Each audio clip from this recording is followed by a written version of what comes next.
It's a perfect day in Galilee. This is News Channel 7, the Galilean Gazette, the holiest news you'll find on your tablet. I am Baba Wawa. And I'm Shelly Grace.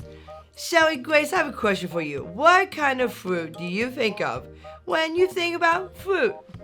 Well, I think about bananas and apples, oranges and strawberries. Okay. When I say the word cranberry, what do you think of? Aw, that's so easy. I think about Thanksgiving. You know, the turkey, the dressing, all the holiday fixings. You know, you get this can of cranberries and you just scoop it out and you put it right on your plate. When it comes to cranberries, I think everyone thinks about this type of cranberry too.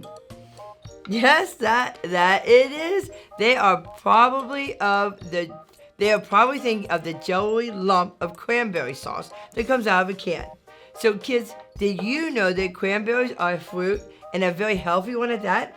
Cranberries are a great source of vitamin C, vitamin E, and fiber. And cranberries are very unique because they are the only fruit harvested by a flood. The cranberries aren't picked from trees or vines or anything like that. That's true. When it comes time to pick the cranberries, farmers flood the area where the berries grow with 18 inches of water. And they use a special machine nicknamed an egg beater to stir up the water and shake the berries loose. It's crazy. That is crazy. Cranberries have inside a tiny pocket of air, so when it comes loose from the vine, they float up to the top. Then the farmers just corral the berries and load them up on trucks and ship them off to be processed. One of the most famous stories in the Bible also involves a lot of water, like a flood. A flood covered the entire world, not just a field of cranberries. Let's watch a short film about Noah and his family. As you watch it, remember, God is our protector. This is the story of Noah. Noah was a good man who loved God even when no one else did. Hello?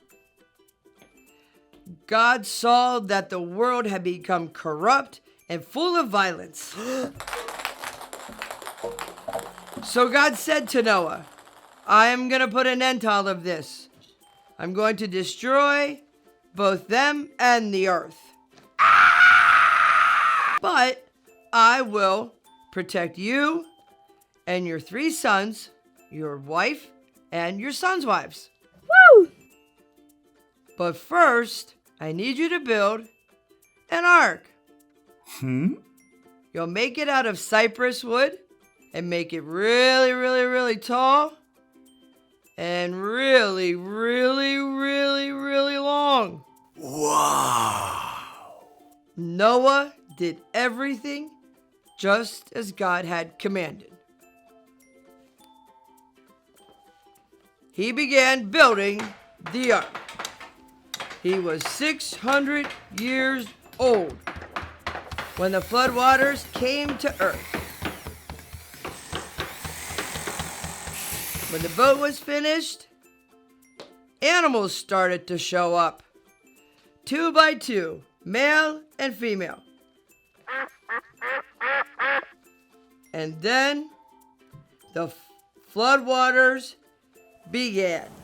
Noah and his family and all the animals entered the ark. And he shut the door. He being God, of course, because it was such a big door. So for 40 days and 40 nights, it rained. And the flood water rose greatly over the earth, and all the high mountains under the heavens were covered.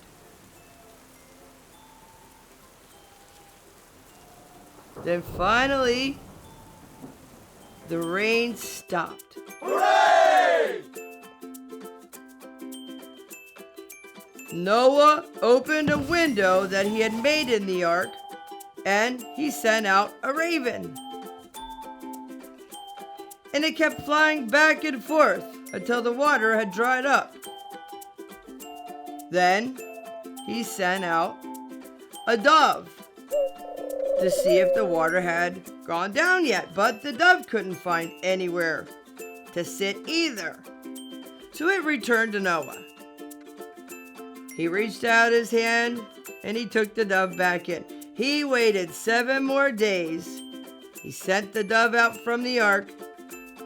When the dove returned to him in the evening, it had an olive leaf in its beak. Then Noah knew the water was receding. Yeah! Noah's 601st year, the water dried up from the earth.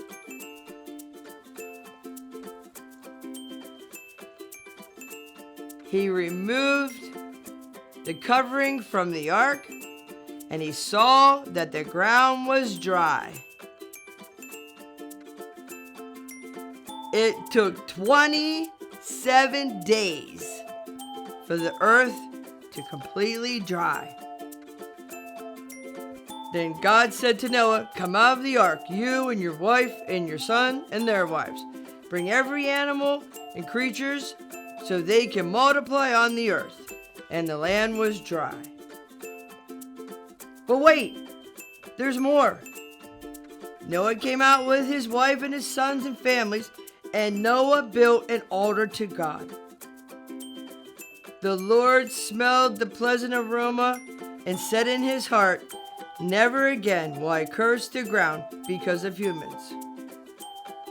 And ever since then, he gave us the gift of a rainbow to prove to us he will never destroy the earth again.